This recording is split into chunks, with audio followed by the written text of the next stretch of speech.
it's a good question you asked. It's not that I'm going to trade off one plus another.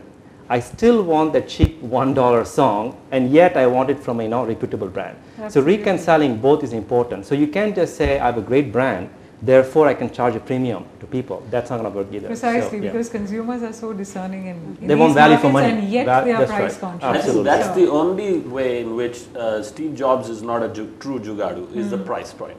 You see, a true Jugaadu would, especially one who's operating in an emerging market like India or China, be very aware of the lower price point.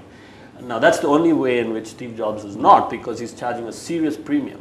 But actually those phones could be made very affordable, and they have been shown to be made very affordably in emerging markets. In India, in China and in India. Absolutely. And you can have the same sort of sense of excitement about the product and the same joy, but at a much lower price point. And from an economic perspective, from the phone's perspective, if you can get volume, then at a lower price point, it makes perfect economic sense.